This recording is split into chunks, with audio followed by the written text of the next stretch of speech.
এ মুসলমান, ভারতে এক এলাকার মধ্যে, আমাদের দেশের ডাক্তাররা ভালো করে শোনেন, ভারতে এক এলাকার মধ্যে এত বানর, এলাকার সব মানুষ অনিষ্ট হয়ে গেছে এদের অত্যাচারে। অতিষ্ঠ হওয়ার পরে এরা বলতেছে কি করা যায়, বানরের উৎপাত থেকে আমরা বাঁচতে পারি না।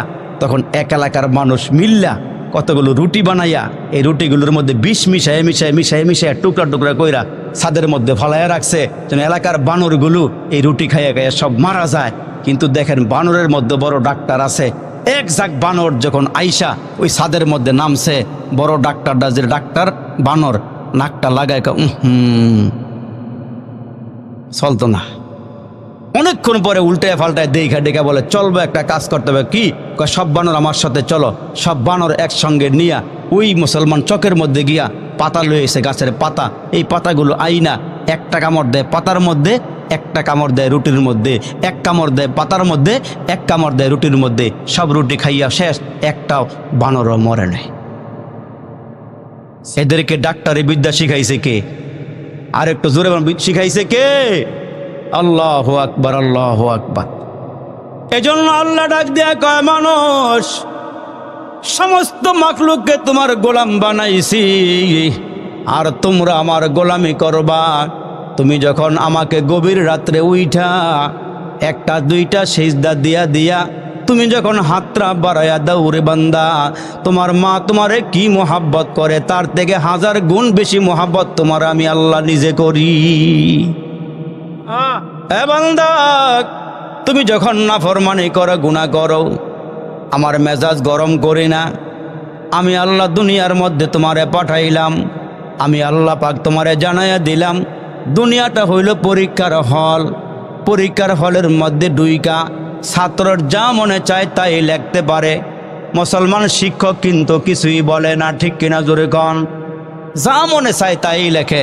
ছাত্র লেখতেছে, একটার পরে একটা লেখতে গিয়া অঙ্ক যখন করে 15 আর 20 হইল 35, হ্যাঁ লেখছে 37। স্যারে কানের কাছে গিয়া গিয়া কয়, ভালোই লেখছস, ভালোই লেখছস। মুসকি মুসকি হাসে আর কয়, তুই যখন রেজাল্ট আউট হইব তখন গোড়ার ডিমটা পাবি, গোড়ার ডিম। কিন্তু ওই মুহূর্তে স্যারে কিছুই কয় না। কেন? স্যার জানে এটা কওয়ার জায়গা না। কিন্তু আল্লাহও ডাক দিয়া কয়, দুনিয়াটা হলো পরীক্ষার হল। আল্লাযী খলাকাল মাউতা ওয়াল হায়াতা লিয়াবলুয়াকুম আইয়ুকুম আহসানু আমালা। আমি আল্লাহ তোমাদের হায়াত মউত দিয়া এই দুনিয়াতে রাইখা আমি আল্লাহ পরীক্ষা করি কে ভালো কাজ করে আর কে খারাপ কাজ করে।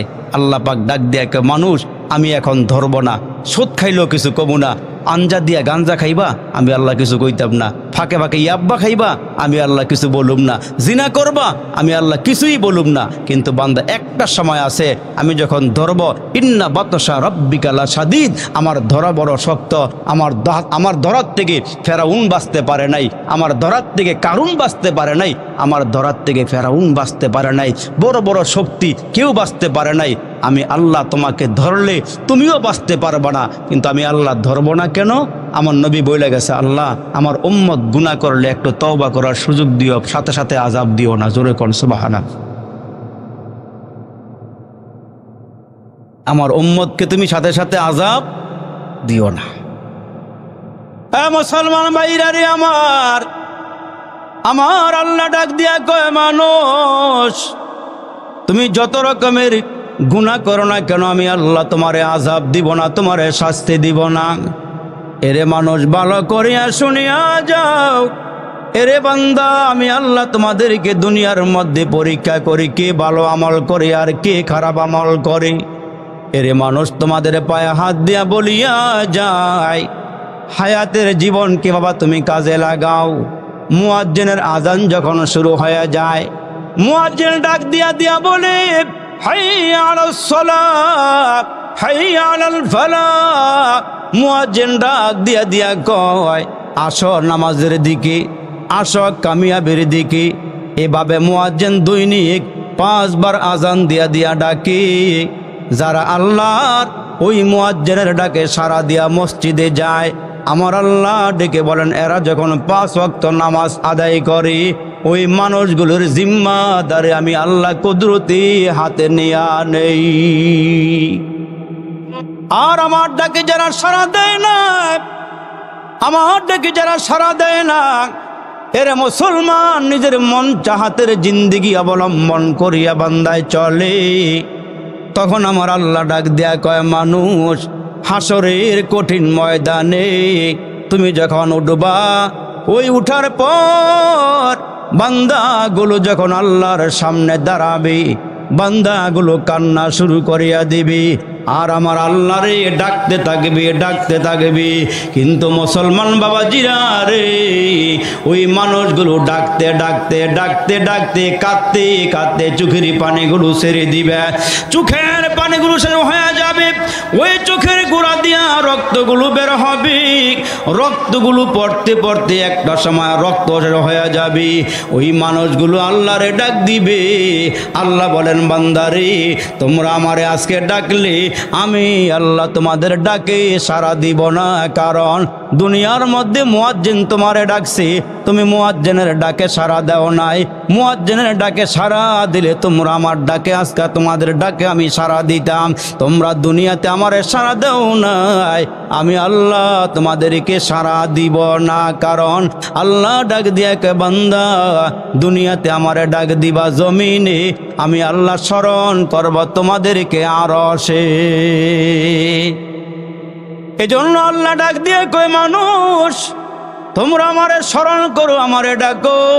এ মুসলমান ভাইরা, সমরকন্দ এলাকার মধ্যে আল্লাহর নবীর বংশের একজন মহিলা, সৈয়দ বংশের একজন মহিলা আল্লাহরে ডাক দিছে, আল্লাহ আমার স্বামী নিয়ে গেছো, আল্লাহ আমার সন্তান আছে, ছেলে মেয়ে আছে, আমি গরিব মহিলা, কিন্তু আমি নবী বংশের মহিলা, সৈয়দ বংশের মহিলা আমি, আল্লাহ আমার স্বামী নাই, এই সন্তানগুলো নিয়ে কষ্ট করতেছি, আল্লাহ তুমি আমাকে রিজিকের ফয়সালা করে দাও, আমার সন্তানদেরকে কাঁদায়ও না, আল্লাহ তুমি আমারে কাঁদায়ও না।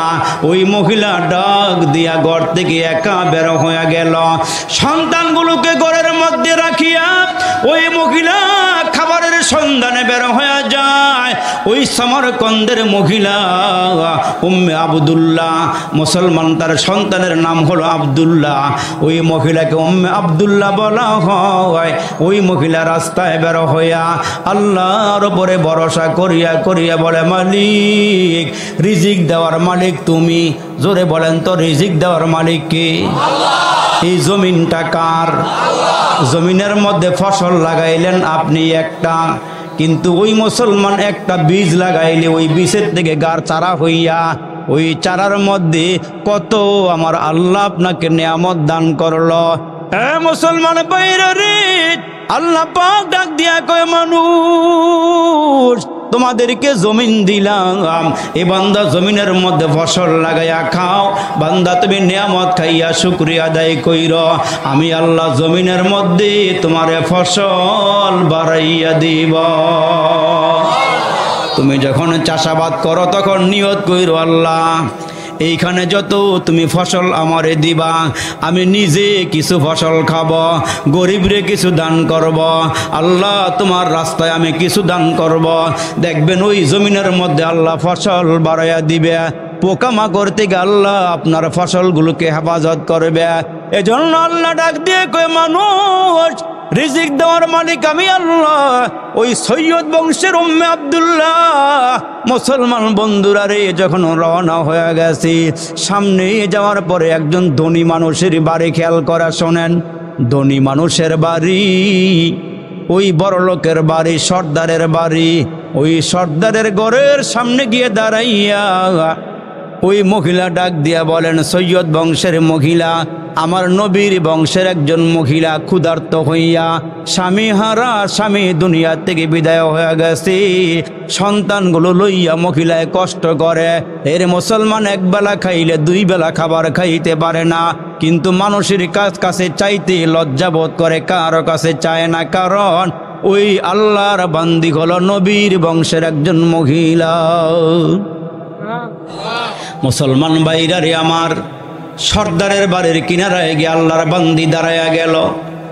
সর্দার ছিল নামে মুসলমান, টাকার মালিক, পয়সার মালিক, কিন্তু নামের মুসলমান, দান সদাকা করে না, আল্লাহর রাস্তায় মুসলমান কিছু দান করে না।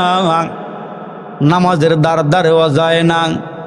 ওই মহিলা গিয়া হাঁক মারছে, সর্দার সাহেব, আমার স্বামী মারা গেছে, আমি গরিব মহিলা, আমি বাচ্চা লইয়া, বাচ্চাদেরকে লইয়া খুব কষ্টের মধ্যে আছি, আল্লাহ রস্তে আমারে কিছু দান করেন। সৈয়দ বংশের মহিলা সর্দারের বাড়ির কাছে গিয়ে কয়, আল্লাহ রস্তে আমারে কিছু দান করেন, আল্লাহ রস্তে আমারে কিছু দেন, আমি গরিব মহিলা, তবে আমি বংশ, আমার বংশ হচ্ছে নবীর বংশ, আল্লাহ রস্তে আমারে কিছু দান করেন। ওই মুহূর্তে সর্দার, সে ছিল নামের মুসলমান, আসলে সে প্রকৃত মুসলমান না, কাজের মুসলমান না, আল্লাহর ভয় তার সিনার ভিতরে নাই, নবী পয়গম্বরের সঙ্গে তার কোনো মোহাব্বত নাই, তার কোনো ভালোবাসা নাই, এমন একজন নামের মুসলমান সে মুসলমান। ওই মুহূর্তে মহিলা যখন তার শরণাপন্ন হইয়া দুইটা হাত বাড়াইয়া দিয়া বলে, আমি অসুবিধার মধ্যে আছি, আমি কষ্টের মধ্যে আছি, আমাকে আল্লাহর হস্তে কিছু দান করেন। ওই মুহূর্তে সর্দার বলতেছে, তুমি যে নবীর বংশের মহিলা, তোমার এই বংশের পরিচয় কি, কোনো আলামত আছে, কোনো নিদর্শন আছে, তুমি যে নবীর বংশের, তাইলে তুমি বলো, তোমার আমি যা চাও তুমি তাই দিব। মহিলা বলতেছে, এখানে আমার কোনো জ্ঞাতি গোষ্ঠী নাই, আমার পরিবারের অন্য কেউ নাই, আমি একা আমার সন্তানগুলো নিয়ে আসি, তবে আমি বলতেছি আমি নবীর বংশের মেয়ে, আমাকে কিছু খাবার দেন, সন্তানদেরকে নিয়ে খুব কষ্টে আছি। ওই সর্দার সাহেব তাকে বেশি একটা পাত্তা দেয় নাই, তুমি যে নবীর বংশের, তার পরিচয় দিলে আমার কাছ থেকে খাবার নিতে পারবা, পরিচয় না দিলে খাবার তোমাকে দিব না। ওই মহিলাটা চলে গেছে। একটু সামনে যাওয়ার পরে একজন খ্রিস্টানের সঙ্গে দেখা হয়েছে, যে খ্রিস্টানরা আগুনের পূজা করে, অগ্নির পূজা করে। ওই মহিলাকে দেখে বলে, মা, সুবহানাল্লাহ জোরে বলেন। মুসলমান সর্দার মহিলাটাকে পাত্তা দেয় নাই, কিন্তু একজন মুসলমান খ্রিস্টান অগ্নি পূজারী, তার ভিতরে দয়ার সঞ্চার হয়েছে। বলতেছে, মাগো, আপনি কি তালাশ করতেছেন?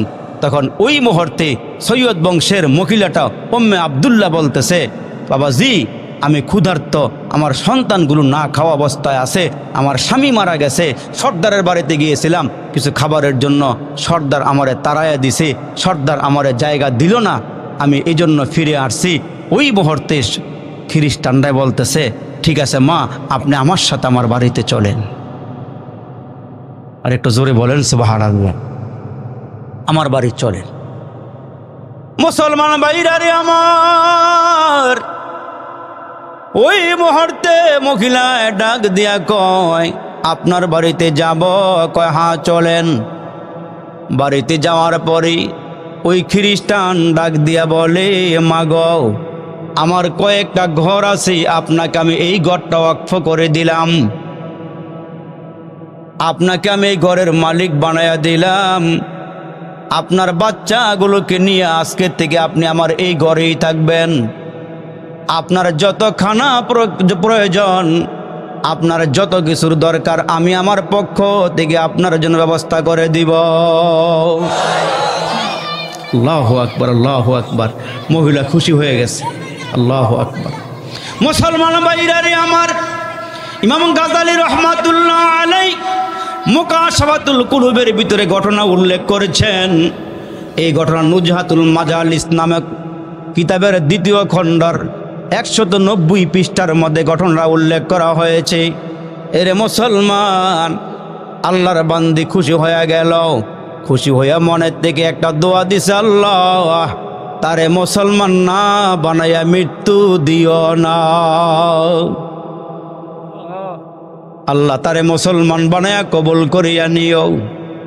আল্লাহ, আমি সৈয়দ বংশের মহিলা, খ্রিস্টান আমার সম্মান দিল, আমার রিজিকের ব্যবস্থা করিয়া দিল, ঘর দিয়া দিয়া ঘরের মালিক বানায়া দিল। মহিলা বাচ্চা কাচ্চা লইয়া ওই বাড়িতে চলে আসছে, ঘরে চলে আসছি। এরে আমার বাবাজিরা রে, রাতের বেলা মুসলমান সর্দার স্বপ্ন দেখে বিশাল বড় এক মাঠ। খেয়াল করেন, বিশাল বড় একটি মাঠ, ওই মাঠের কিনারার মধ্যে একটা সুন্দর বিল্ডিং। ওই বিল্ডিং এর সামনে তাকায়া দেখে দিনের নবী মুহাম্মদুর রাসূলুল্লাহ সাল্লাল্লাহু আলাইহি ওয়াসাল্লাম দাঁড়াইয়া আছে। মুসলমান সর্দার ঘুমের ঘরে স্বপ্নে দেখে বিশাল ময়দানের কিনারায় সুন্দর একটা বিল্ডিং, আর ওই বিল্ডিং এর কিনারায় আমার দিনের নবী দাঁড়াইয়া আছে। মুসলমান সর্দার ডাক দিয়া কয়, কে গো আপনি, আপনার পরিচয় কি? আমার পরিচয় হইল আমি উম্মতের নবী মুহাম্মদুর রাসূলুল্লাহ সাল্লাল্লাহু আলাইহি ওয়াসাল্লাম। কয় আল্লাহর নবী গো, এত সুন্দর বিল্ডিংটা কার জন্যে? কয় এই বিল্ডিংটা মুসলমানকে দেওয়া হবে। সুবহানাল্লাহ কোন। মুসলমান সর্দার ডাক দিয়া কয়, নবীজি গো আমিও মুসলমান। কি কয়? গোমের ঘরে বিল্ডিং দেখা কয় আমিও মুসলমান। আমার নবী ডাক দিয়া কয়, তুমি যে মুসলমান এইটার পরিচয় কি? আগে আমারে পরিচয় দাও। আমার বংশের একজন মহিলা, সৈয়দ বংশের মহিলা পরিচয় দেওয়ার পরে তুমি পরিচয় চাইছো। এই মহিলার পরিচয় চাইছো, মহিলা পরিচয় দিবার পারে নাই। তুমি যদি এই ঘরের মালিক হতে চাও, মুসলমান পরিচয় দিয়ে তারপরে ঘরের মালিক হয়ে যাও। এই ঘরটা তো আল্লাহ মুসলমানের জন্য রেখেছেন। কয়টা কোন মুসলমান? কয় একজন খ্রিস্টান মুসলমান হয়ে গেছে, তার জন্য এই ঘর বরাদ্দ করা হয়েছে। ওই সর্দার ঘুম থেকে লাফাইয়ে উঠিয়া পাগলের মতন দৌড় দৌড় ওই খ্রিস্টানের বাড়িতে গিয়ে হাজিরা দিয়া ডাক দে, বলে ও খ্রিস্টান, তোমার বাড়িতে একজন মহিলা আছে, যেই মহিলাটা নবীর বংশের মহিলা। কার বংশের? এই নবীর বংশের মহিলাটা নেওয়ার জন্য আসছি। তুমি খ্রিস্টান, তোমার বাড়িতে রাখবো না, আমি মুসলমান, আমার বাড়িতে নিয়ে যাব। খ্রিস্টান ওই মুহূর্তে ডাক দিয়া কয়, মুসলমানের সর্দার, তোমারে সম্মান করি, ইজ্জত করি, রাতের বেলা নবীরে দেখা, নবীর সামনে একটা বিল্ডিং দেখা এই ঘর নিতে আইছো, আর এই মুসলমান মহিলারা নিতে আসছো। শুনিয়াল, যেই নবী তোমার বংশের পরিচয় চাইছে, তুমি মুসলমান কিনা সেই পরিচয় চাইছে। যেই বিল্ডিংটা দেখেছ, এই বিল্ডিং এর ভিতরে আমার বাচ্চা কাচ্চা লইয়া নবীর হাতে আমি কালিমা পরে মুসলমান হয়ে গেছি। আর নবীজি আমার এই ঘরের বিল্ডিং এর মালিক বানায়া দিয়েছে। কি জন্য তুমি এগুলো পাইলা? কোন আমলের বিনিময়ে? মুসলমান সর্দার খ্রিস্টানকে ডাক দিয়া কয়, কোন আমলের বিনিময়ে তুমি এই ঘরের মালিক হইলা? কয়, গতকালকে তুমি মহিলারে ফেরত দিয়েছিলা, আমি তারে সম্মান করে আমার বাড়িতে নিয়ে আমি ঘরের মালিক তারে বানায়া দিয়েছি। আর ওই মহিলা খুশি হইয়া আমার জন্য দোয়া করছে, আল্লাহ খ্রিস্টানরে পরিবার সহ মুসলমান বানায়া দাও। আল্লাহ তুমি আমার এই মুহূর্তের দোয়াটা কবুল করে নাও। আমি যে তারে আহার দান করেছি, আমার আল্লাহ পাক রব্বুল আলামিন এই খাতিরে আমার আল্লাহ আমারে মুসলমান বানায়া জান্নাতের ঘরের মালিক বানায়া দিয়েছেন। এজন্য মুসলমান ভাইরারে আমার, কিছু আমল আছে দেহের আমল, আবার কিছু আমল আছে মালের আমল। এই মুসলমান দেহ দিয়ে আমল আছে, যেমন মুসলমান দেহের আমল নামাজ পড়া, রোজা রাখা, জিকির করা। এই মুসলমান আরো কোরআন তেলাওয়াত করা, অন্য ইবাদত আছে। আবার মালের আমল আছে, যাকাত দেওয়া। মালের আমল আছে মুসলমান ভাইরা, হজ ফরজ হইলে হজ করা, মালের আমল হইলে দান সদাকা করা। ঠিক কিনা জোরে কন? এ মুসলমান ভাইরা রে আমার, পয়গম্বর আরবি ডাক দিয়ে উম্মতেরা রে, উম্মতেরা ভালো করিয়া শোনো, দান সাদাকার দ্বারা আল্লাহ বালা মুসিবত দূর করিয়া দেয়, অসুস্থ মানুষকে আল্লাহ পাক সুস্থ করিয়া দেয়, পেরেশানওয়ালা মানুষগুলোকে আল্লাহ তাআলা পেরেশানি দূর করে দেয়। জোরে আওয়াজ করে কোন আল্লাহু আকবার। এই জন্য আল্লাহ ডাক দিয়া কয়, আমি মাল দিয়া দৌলত দিয়া বান্দারে পরীক্ষা করি, কারা মাল দৌলত দিয়া ভালো কাজ করি, কারা নেক আমল করে। যেমন সুলাইমান একজন পয়গম্বর ছিল, উনি দুনিয়ার বাদশা ছিল, উনি আখিরাতেরও বাদশা ছিল। সুবহানাল্লাহ কোন? পয়গম্বর সুলাইমান আলাইহিস সালাম নবীও ছিলেন, আবার রাজত্বের মালিকও ছিলেন। শুধু রাজত্বের মালিক নয় রে বাবা, পয়গম্বর সুলাইমান আলাইহিস সালাম শুধু রাজত্বের মালিক নয়, উনি কিসের মালিক? কয় উনি মানুষেরও নবী, উনি জিনেরও নবী, উনি মানুষেরও বাদশাহ, জিনেরও বাদশাহ, পশু পাখিরও বাদশাহ। যেমন সুলাইমান পয়গম্বর বসে আছেন, হঠাৎ করে একটা চিল পয়গম্বরের সামনে আইসা ডাক দেয়, কয় পয়গম্বর আপনি শুধু মানুষের নবী নন, আপনি শুধু জিন জাতির নবী নন, আপনি তো আমাদেরও নবী। আমি আপনার কাছে একটা নালিশ নিয়ে আসছি, আমি আপনার কাছে একটা বিচার নিয়ে আসছি, আশা করি আপনি আমার বিচারটার ফয়সালা করে দিবে। একটা চিল পাখি, আরে নবী তো পিঁপড়ার কথাও শুনতো। আল্লাহু আকবার, পশু পাখিদের ভাষাও উনি বুঝতো। আল্লাহু আকবার। সুলাইমান পয়গম্বরের কাছে একটা চিল পাখি আইসা বলে, পয়গম্বর আমি একটা বিচার নিয়ে আসছি, এই বিচারটা আপনি একটু করে দিবেন। ওই মুহূর্তে পয়গম্বর বলে, তোমার আবার কিসের বিচার? আল্লাহ নবী গো, আপনার তো রাজ সিংহাসন আছে, আমার তো কোনো সিংহাসন সিংহাসন কিছু নাই, আমার তো ঘর বাড়ি নাই, আমার তো দালান কোটা নাই। আছে? হ্যাঁ, পাখিদের কোনো বাসা আছে এমনি বিল্ডিং? হ্যাঁ, আপনার এলাকার ঘরের মতো ঘর নাই।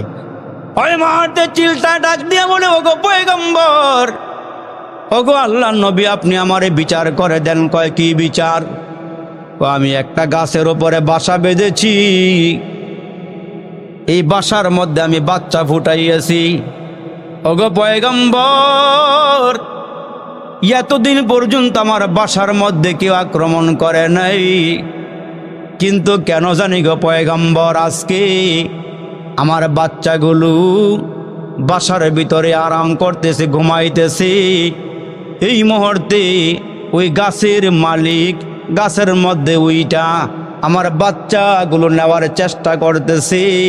সুলাইমান পয়গম্বর গো, আপনার কাছে বিচার দাবি করলাম, তাড়াতাড়ি করিয়া ওই গাছের মালিককে ডাইকা আপনি বিচার করে দেন, সে যেন আমার বাচ্চাগুলোর উপরে আক্রমণ না করে।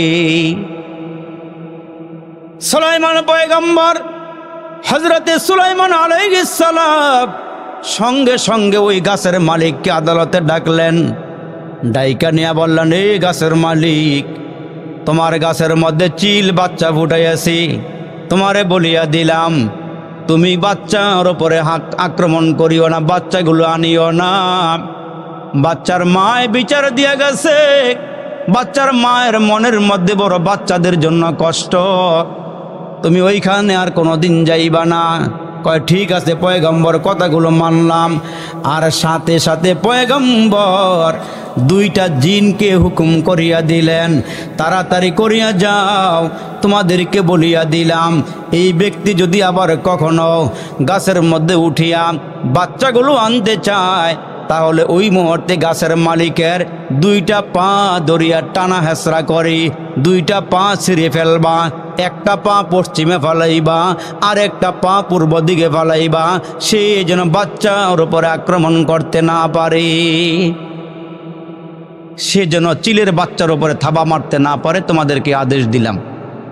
1 বছর পার হয়ে যাওয়ার পরে আবার যখন ওই চিল পাখিটা গাছের মধ্যে বাচ্চা ফুটাইছে, ওই গাছের মালিকটা হাঁটি হাঁটি পা পা করে আস্তে আস্তে গাছের মধ্যে উঠা শুরু হয়ে গেছে। মুহূর্তের মধ্যে চিল পাখিটা পয়গম্বরের কাছে গিয়া কয়, পয়গম্বর, আজকেও গাছের মালিক আমার গাছের মধ্যে উঠতেছে, আমার বাচ্চাগুলো আনার জন্য আপনি একটু বিচার করে দেন। সঙ্গে সঙ্গে সুলাইমান পয়গম্বর ওই দুইটা জিনকে ডাক দিয়া কয়, তাড়াতাড়ি যাও, তারে গিয়া ধরো, তারে ধইরা দুইটা পা দুই দিকে টানা তাইনা সিরা ফালাইবা। জিন বলে, মুহূর্তের মধ্যে পয়গম্বরের হুকুম পাইয়া আমরা গাছের মধ্যে উঠলাম। গাছের মধ্যে উঠিয়া যখন আমরা তার পায়ে ধরিয়া টান দিব, মুহূর্তের মধ্যে তাকায়া দেখি ওপরের দিকে দুইজন নিচের দিকে নামতেছি, নাইমা আমাদেরকে ধইরা আমাদের পাগুলো সিররা বাড়াইছি। আমরা ডাক দিয়ে বললাম, কে গো তুমি, তোমরা কারা গো, আমাদের পাগুলো সিররা বাড়াইলা? আমরা জমিনের কোনো মানুষ নই, আমরা হইলাম আল্লাহর ফেরেশতা। কয় তোমাদেরকে কে পাঠাইছে? আমাদেরকে তো পয়গম্বর সুলাইমান আলাইহিস সালাম পাঠাইছে, আমরা যেন এই ব্যক্তির পাগুলো সরিয়া ফালাই। ওই মুহূর্তে দুইজন ফেরেশতা ডাক দিয়া কয়, আমাদেরকে আল্লাহ পাঠাইছে এই লোকটা গাছে ওঠার আগে আসার পথে কিছু টাকা আল্লাহর রাস্তায় দান করে আসছে। এই দানের বদৌলতে আল্লাহ তাআলা এই মহা মুসিবত থেকে তারে আল্লাহ পাক হেফাজত করছে। জোরে কোন সুবহানাল্লাহ। এই জন্য মুসলমান ভাইরা রে আমার, আল্লাহ পাক ডাক দিয়া কয়, মানুষ এই দুনিয়াতে আল্লাহ পাঠাইছে, তুমি আসো নাই, তোমারে আল্লাহ সুন্দর করে বানাইল। চারটা জিনিসের কসম করে আল্লাহ বলেন, লাকাদ খালাকনাল ইনসানা ফি আহসানি তাকওয়িম। আল্লাহ কয়, মানুষ তোমাদেরকে বড় সুন্দর করে বানাইয়া আমি আল্লাহ দুইটা রাস্তা বলিয়া দিলাম, একটা হলো জান্নাতের পথ আর একটা হইল জাহান্নামের পথ। আল্লাহ কত সুন্দর করে ওয়াজ করেন, ফারিকুন ফিল জান্নাতি ওয়া ফারিকুন ফিস সাঈর। আল্লাহ কয়, বান্দা দুইটা পথ তোমারে দিলাম, একটা পথ হলো জান্নাতের পথ আর একটা পথ হলো জাহান্নামের পথ। আমরা আলেম ওলামারা আপনাদেরকে জান্নাতের পথের কথা বলি, জাহান্নাম থেকে বাঁচার জন্য বলি। হ্যাঁ মুসলমান ভাইরা, একটা পথ হলো জান্নাতের পথ আর একটা পথ হলো জাহান্নামের পথ। এ মুসলমান দুইটা পথ আছে। আল্লাহ ডাক দিয়া বলেন, তোমরা নেক আমল করবা জান্নাতের পথ পেয়ে যাইবা, খারাপ কাজ করবা বদ আমল করবা বাম দিকের রাস্তা পেয়ে যাইবা। আল্লাহ বলেন, ফামাইয়া আমাল মিসকালা যাররাতিন খায়রান ইয়ারা ওয়া মাইয়া আমাল মিসকালা যাররাতিন শাররান ইয়ারা। দুইটা পথ আছে, একটা হলো জান্নাতের পথ আর একটা হলো জাহান্নামের পথ। হাসরের দিন নেকি বদি ওজন দেওয়া হবে। জোরে কোন সুবহানাল্লাহ। কি দেওয়া হবে? নেকি বদি ওজন দেওয়া হবে। ভালো কাজ খারাপ কাজ, ভালো আমল আর খারাপ আমল, এগুলো ওজন করা হবে হাসরের ময়দানে। হাসরের ময়দানটা এই জগতে না, আরেকটা জগৎ আছে পরকালের জগৎ। ওইখানে হাসরের ময়দান কায়েম করা হবে, মিজানের পাল্লা স্থাপন করা হবে। ওই দিন আপনার আমার ভালো মন্দ সব কিছু আমল নামার মধ্যে ওজন দেওয়া হবে। এখন আপনি আর আমি জবান দিয়ে যা বলি, ভালো বলেন আর মন্দ বলেন। আল্লাহ বলেন, মা ইয়ালফিজু মিন কাউলিন ইল্লা লাদাইহি রাকিবুন আতীদ। আল্লাহর কাছে দুইটা লাইন আছে। একটা লাইন হইল, এ বান্দা শোনো, তোমার জবান দিয়া ভালো মন্দ তুমি যা বলো, যা বলো ভালো মন্দ তুমি যা বলো, দুইজন ফেরেশতা আছে, কিরামান কাতিবিন, ফেরেশতা দুজন। কিরামান কাতিবিন ফেরেশতা দুজন মানুষের সঙ্গে থাকে সদা সর্বক্ষণ।